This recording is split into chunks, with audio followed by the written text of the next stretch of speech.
Today I'm going to take a close look at the relays in the engine bay of a Mazda.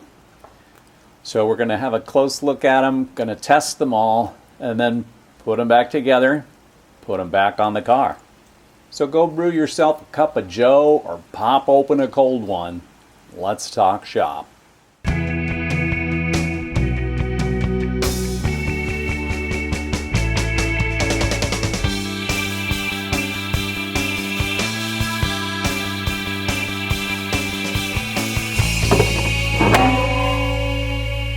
I'm removing all the relays. I want to plate all the cases for the relays. So you don't really want to pry the tangs if you can avoid it. These side ones, use a screwdriver and a hammer to flatten them out. You know, the base is plastic and fairly brittle. Careful with it. I can get away with prying on these end caps. The plug socket makes it quite a bit thicker where the plastic is here.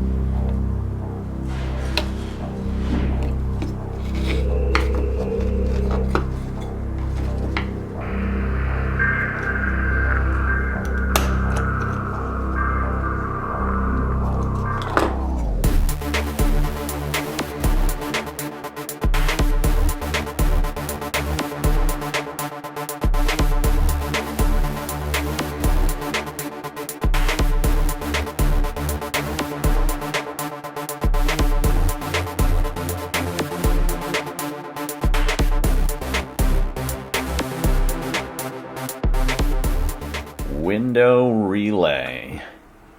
What do they mean by that? This car does not have power windows. 4-prong plug.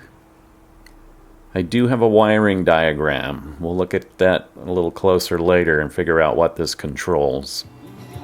Okay, going inside the plating box are 5 relay shells and a wire loom clamp. I've just located another 3P2E relay here. I'm going to put that shell in with the plating. Also on the regulator here is a little mounting bracket. I'm going to get that plated. I need that for the new regulator.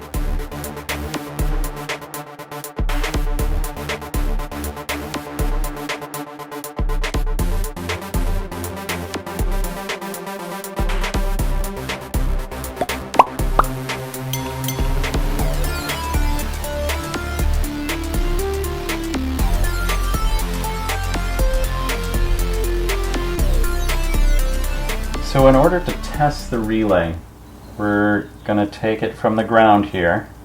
So if you follow this tang down here, it comes up, connects this tang and this metal base here. There's a little spring that pulls back on this so that it's always, up. And then when we apply electricity to this coil, it should pull this down against the tension of this spring. The coil will pull that tang down and we'll have these 2 points contacting. And that's what I'm expecting to happen. So that would be this tang here for the red wire and this tang here for the black wire. We're going to apply the electricity. The coil should pull down this little tang and this set of points should make a connection. Let's check that. It's working. Okay. This relay is connecting its points. Now let's test the resistance. We need to make sure we've got a legitimate flow of electricity. We want to make sure there's little or no resistance between this terminal and this terminal here.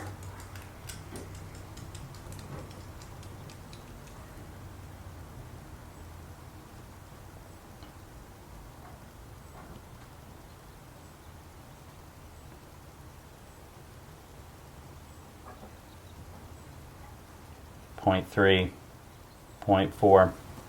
Okay, it's less than 1. Okay, this relay is good. 1 down, 6 more to go. I'm going to check them all. This is the ignition relay. Okay. okay visually. Looks okay visually. Ground wire's good. Okay, so here's our ground right here. And then our hot will be this guy.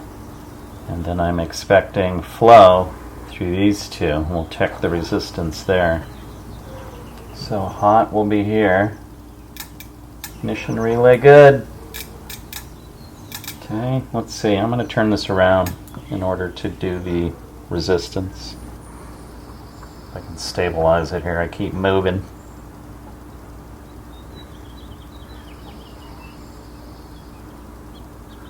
.7. We'll take it. Ignition relay good. Window relay. This guy's a little different. I'm expecting the bottom left to be power, just like all the other 3P2Es. It's going to wind around the coils and come connect with this guy in order to complete a circuit. Let's see if that's true. There's our battery. Here comes our ground. There we go.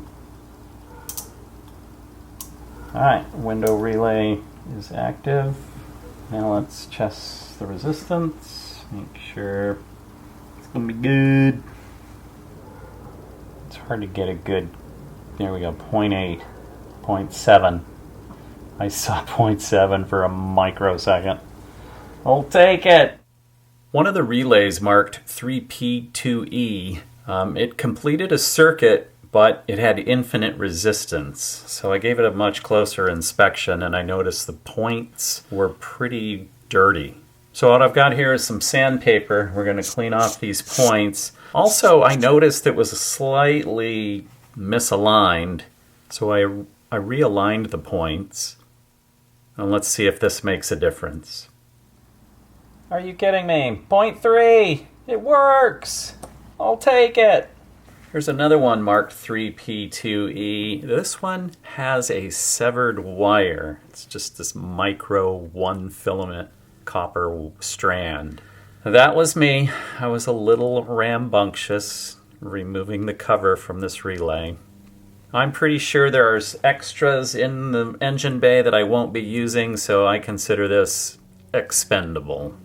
So to put these back together, each cap there's 4 tangs that'll pretty much help secure these to each base. So if you can see, each little relay has those 4 notches, and that's where that will secure. So it's just a matter of putting the cover back on and bending the tangs a little bit more to have a good grip.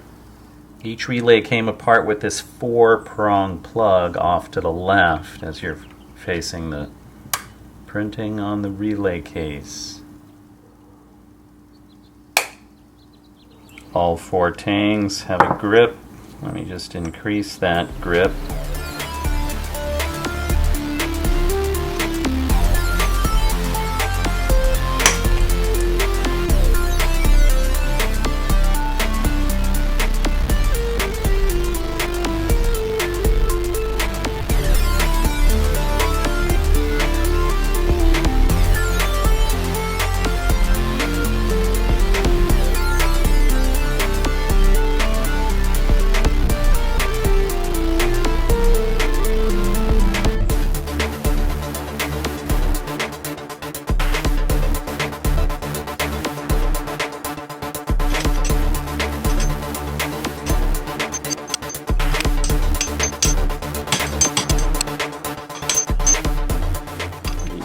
Relay. So I have those 6 relays, and then there's the one that has the broken circuit with a severed wire. Pretty sure it's not going to be needed. If I find out I need one later, I can cross that bridge when we get to it. We've disassembled, evaluated, and tested the relays. The next part of this video, we're going to look at, well, how many of these do I really need to put back on this car for this restoration that I'm doing? So I definitely need the ignition relay, I need the horn relay, which is actually marked window relay. That goes to the horn. And I also need the short circuit relay. Things like the choke relay I won't be needing because I'm going to be modifying my fuel system. And there's also a couple of relays that controlled the breaker points for the original equipment distributor. I'm not going to be needing that because I won't be using the points and condenser that came with this car. So what it boils down to are there's 3 relays I need to put back on the car, and the other 4 have now become superfluous. So what I am going to use is the ignition relay. The one that says window relay is actually the horn relay. We're going to put that on. And we need one of the 3P2E relays. That's going to be the short circuit relay. And those all go right up under the left quarter panel here. So this one here will be the short circuit. This will be ignition. These 2 holes are for the hood latch, which maybe I should put that on the car. Horn relay goes here. Next to that is a screw for the bracket that holds the overflow tank. That'll be a different video. So for now, we're going to install 3 relays in those 3 spots. I've already cleaned up those threads, so those are ready to go, and go ahead and put those on. Short circuit relay. Ignition relay. The one that says window relay goes into the horn spot. Looking at my old footage, this one came out pointing down like that. So those are the 3 necessaries for this restoration. There's relays that went here. Those were trailing ignition switch and the number 2 retard, California only. Not necessary for this rebuild. On the other side of the car, on the right side, we've got a spot here for choke relay. Not going to be needing that for the modifications that I'm going to be making during this build.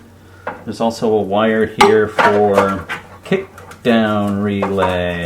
Is that for automatic transmission? Probably, because it was just sitting here, you know, like that when I took the car apart. So, not needed. This loom here will be coming off of the car because that went across to the carburetor, and controlled components that won't be on this restoration. I will be making an engine bay electronics video so we can discuss a lot of these cables that I'll keep and a lot of these cables that I'll ditch. We'll talk about that some other time.